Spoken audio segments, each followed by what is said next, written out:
Hey everyone, today I'm talking about how to write a FOMO headline. Okay, why FOMO? The fear of missing out? Because you have amazing content that you've worked incredibly hard on. You have insights to offer, services to offer, products to offer, and you've written content about it.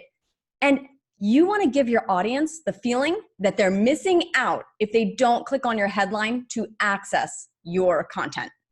And this is how you drive readership. This is how you drive your audience to your site. This is what I do. I run College Magazine. We drive between 20,000 and 25,000 visitors to our site every day. And FOMO headlines is a big part of it because it's part of the packaging of your content. Now, my free masterclass, which I'm going to talk to you a little bit about at the end of this video, in that I go into more of the packaging, not just the FOMO headline, but also your intro to keep your reader captivated and to decrease any bounce rate. Also, some of your marketing, so your meta description, for example. So it's the all around packaging, right? You spent all this time on your article or your blog or your content that promotes what you have to offer, but how much time did you spend on the packaging? It's kind of like getting a really nice gift and putting it in a paper bag. Let's not do that.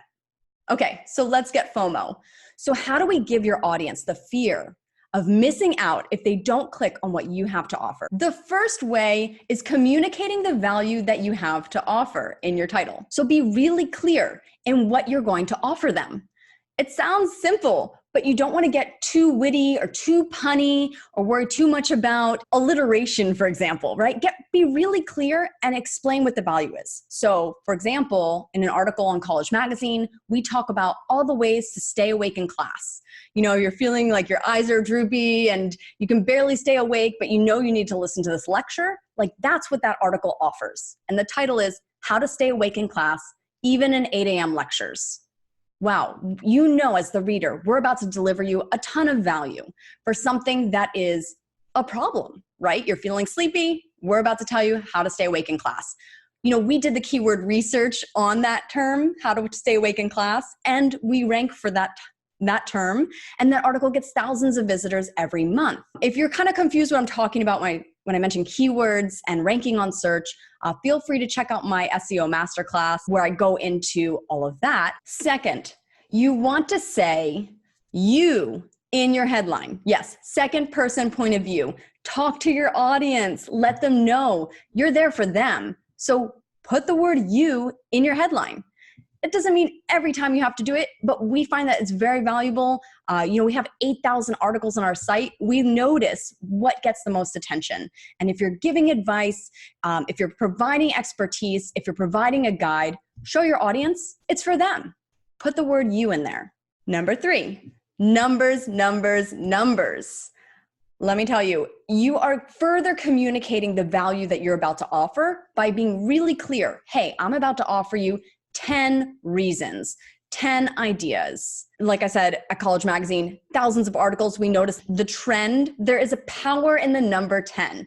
You can also simply look at your competitors so you see who else shows up in search for your keywords, and you can level up the competition, right? So one more gift, one more idea than your competitors, right? So if they have 10 ways of staying awake in class, you have 11 ways. Number 4, tangible advice. This goes back to the fact that you've already written some quality content.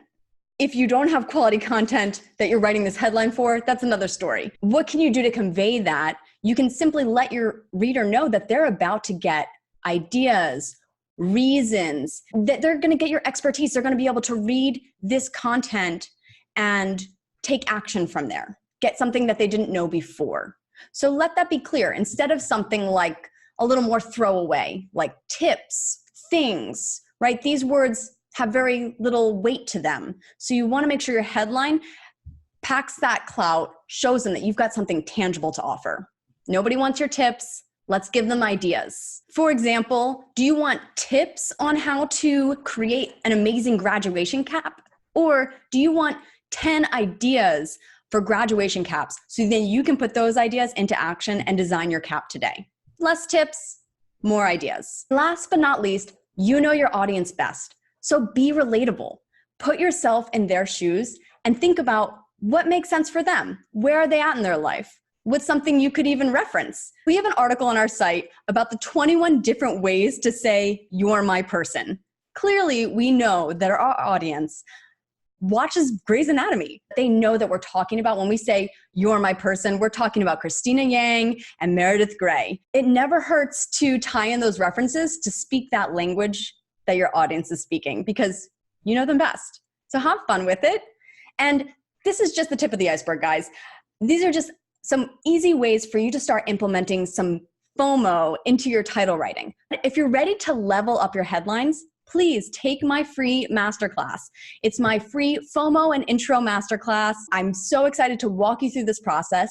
And then reach out. Tell me about your latest headline idea. I'd love to see what you come up with. I can't wait to see you level up your headlines and create that feeling of FOMO for your audience. Stay tuned to more about the Content Strategy Lab. Thanks so much. Bye, everyone.